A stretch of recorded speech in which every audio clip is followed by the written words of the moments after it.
Assalamualaikum everyone. Welcome to another exciting episode of Test, Learn and Repeat. My name is Babar Mushtaq and I'm the Acceleration Manager at the National Incubation Center Islamabad. Joining me today in the studio is Saqib Siddiqui Saab. He is the Sector Development Head for Pakistan Microfinance Investment Company. Thank you so very much, Saqib Saab, for joining me. Thank you very much, Baba, for having me here. I'm really looking forward to some very exciting conversation on PMIC and what we do. And we'll certainly be learning from you as well and what you guys are doing. Oh, of course, I'm curious to learn more about your ideas, sir. Yeah, sure.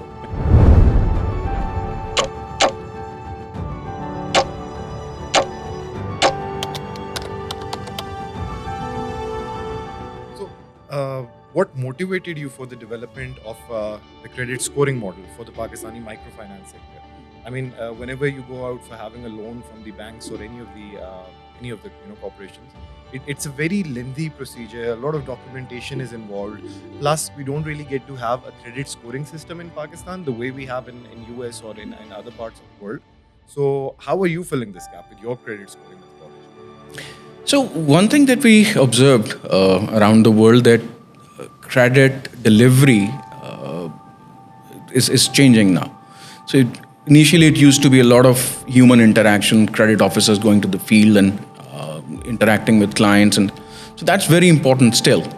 But we have also seen that technology and data, once it's created and it's available, it needs to be leveraged.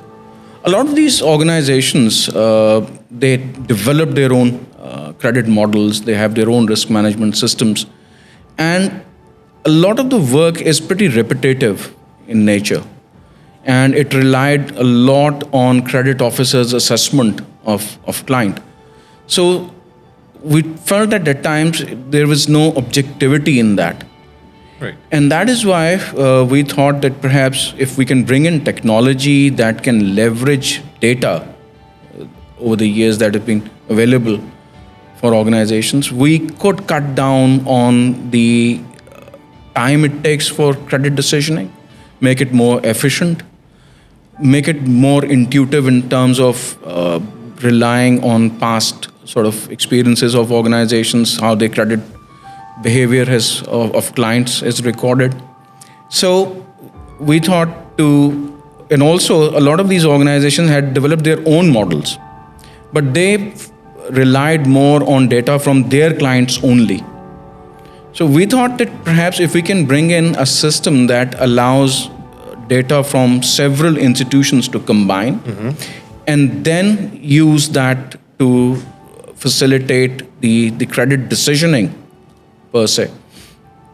So we, last year in 2023, we engaged Qarar International. That's a subsidiary of Simha, which is the Saudi Credit Bureau. So they had a lot of experience in developing these credit scoring models and decisioning engines.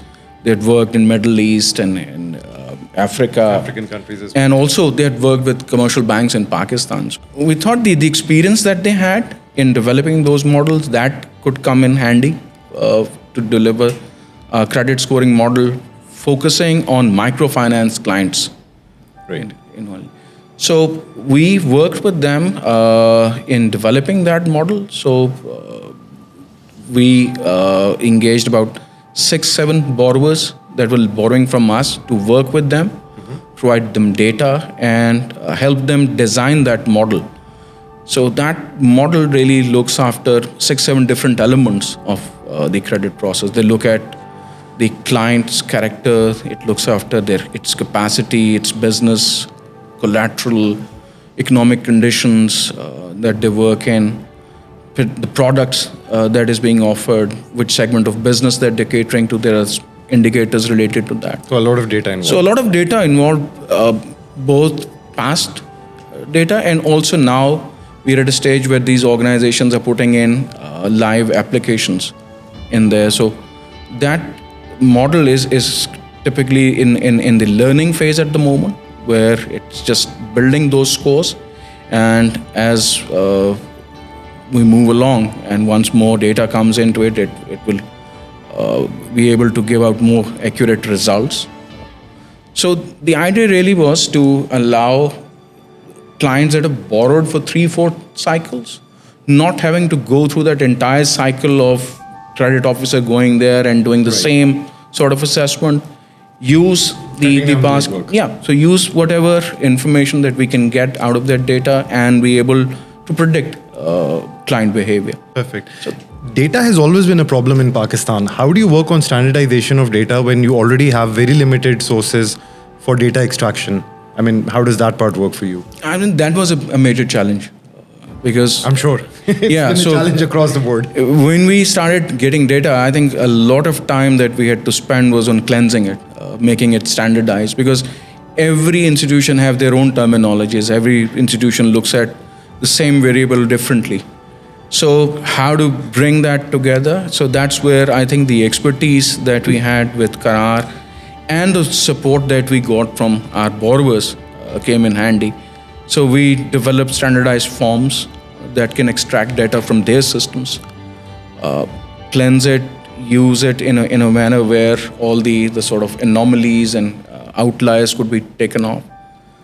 So now we are at a stage where we are developing APIs that can then link the MFI's system with the scoring model and sort of extract it automatically without the need to now cleanse, and because we've done that hard work there already. Right.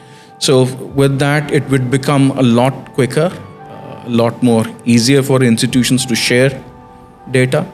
And also from the repository side, since we will be getting it from different organizations across Pakistan, so that richness of data, not just focusing from one institution, but from several institutions, that would make those results more robust, because now they're looking at same business happening in, let's say, in Rawalpindi. How does it compare to similar business in Hyderabad? And so for each organization, it allows them to see how these different dynamics of similar sort of business in different geographies operate, because a lot of these organizations have businesses now with their branches spread out into different districts and geographies. True. So how another organization in same geography lending to a similar sort of business is performing. I see. So that data richness would also help them make more informed decisions.